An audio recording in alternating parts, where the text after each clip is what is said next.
तो दोस्तों, आज हम लोग दूसरा दिन बाबा नगरी के लिए निकले और बाबा नगरी निकलने से पहले 2 बजे भोर में ही हम लोगों ने अपना फ्रेश पूरा हुआ, स्नान करके पूजा पाठ कांवर का करके फिर हम लोग आगे के लिए चले।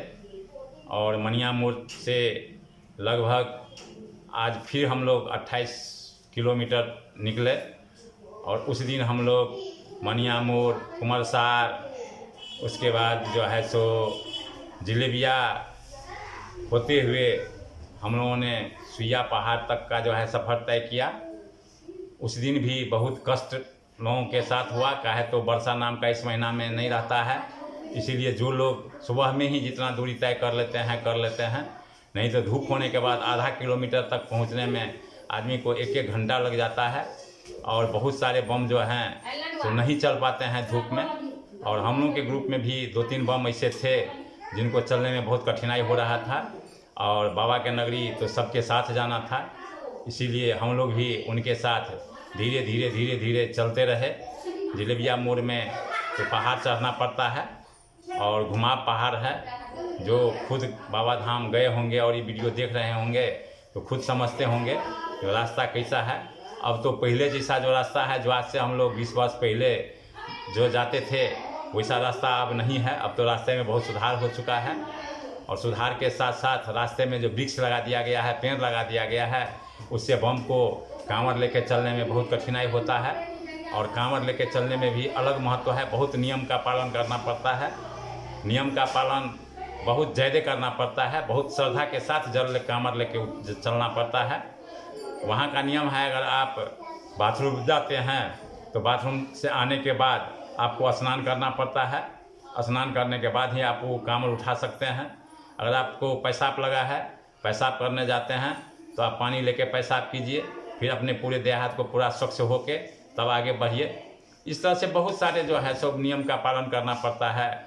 जहाँ कांवर रखते हैं वहाँ शाम आरती, फिर कांवर उठाने से पहले पूजा करके आरती करना पड़ता है, फिर कांवर उठाना पड़ता है। नियम निष्ठा से जो है सो कांवर लेके चलना पड़ता है। वैसे कांवर का बहुत ज़्यादा नियम है, लेकिन जिन भक्तों से, जिन कांवरिया से जितना बन पाता है उतना नियम मानते हुए वो आगे बढ़ते हैं। और रास्ते में इस बार तो बहुत माने अच्छा देखे हैं कि कहीं कहीं प्रोग्राम भी हो रहा था, जहाँ कांवरिया रेस्ट भी लेते थे और अपना समय जो है अपना थकान भी दूर करते थे।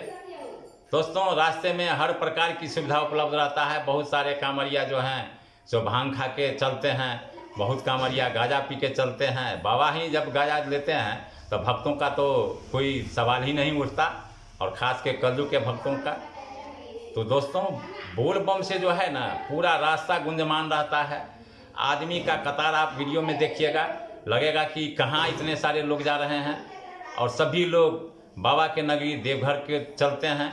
जो नहीं भी चल पाता है, जो तेज भी चलता है, जो स्लो भी चलता है, सबको जाना है।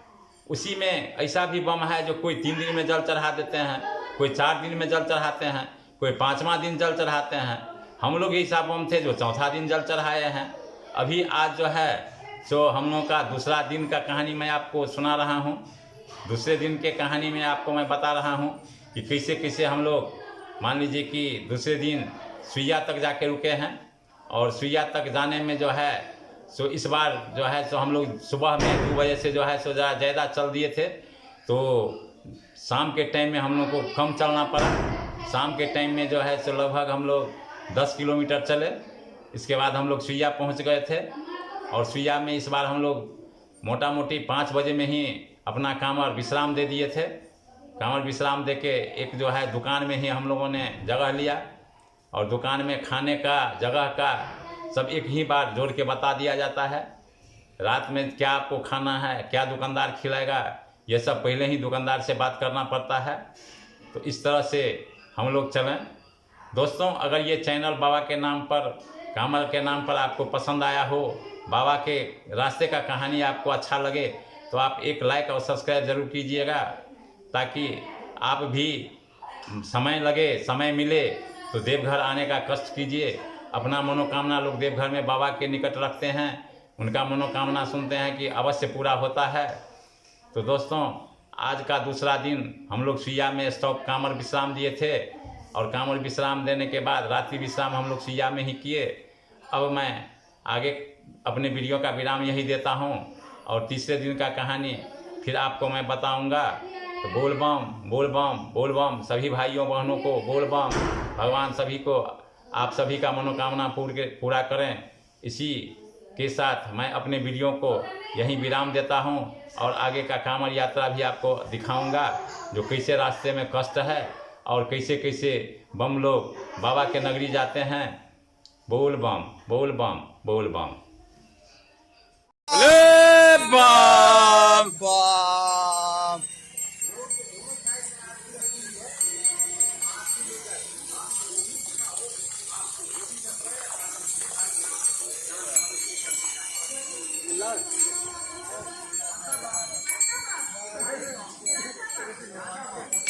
आगा बढ़ू न यौ सरोज जी, आगा बढ़ू न, कहीं लाइन में हो न।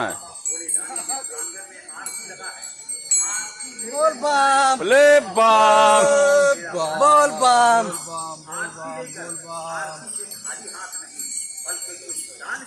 के वीडियो बना दीजिए।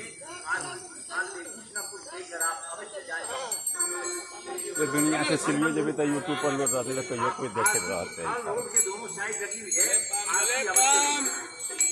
आपके दान के पैसे से, जो आपके द्वारा अभिदानी के माध्यम से प्राप्त होता है, जो बम असमर्थ हैं उन्हें मदद किया जाता है और निसहाय को भोजन कराया जाता है।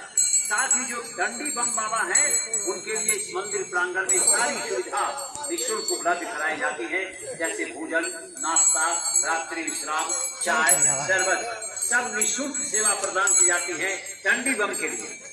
यानी कि आपका यहाँ दिया हुआ एक एक पैसा का दान एकदम सार्थक होगा। आप सही जगह पर दान देंगे तो आप आरती दें, और इच्छा से जो भी बन पड़े आप 5 रुपया, 10 रुपया, 2 रुपया इस आरती के थाल में अवश्य देकर जाएं। हम लोग आरती लेकर जाएं और सबों को प्रेरित करें आरती लेने के लिए। जहाँ बम आपका नैया बाबा भोले पार करेंगे। आरती में दान देने से आपका घटेगा नहीं, आरती लेने से सबों के कष्ट मिटते जाएंगे। बाबा भोलेनाथ सब संकटों का मालिक है। आरती लेते जाइए और आरती अवश्य ले लें। आरती करेगा ना करेगा,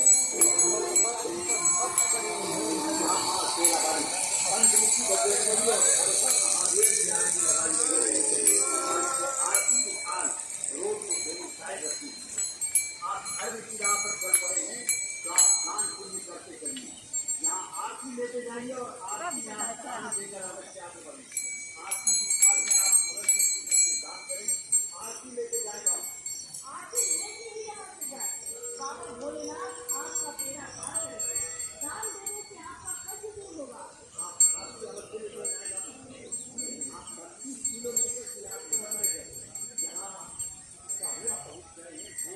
बोल बम भैया बम बोल बम धीरे अपना चल मार देंगे।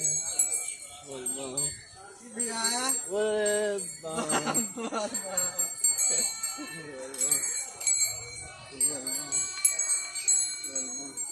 हाँ भैया अहाँ कोटा में छियै, हम बाबा धाम के रास्ता में छी।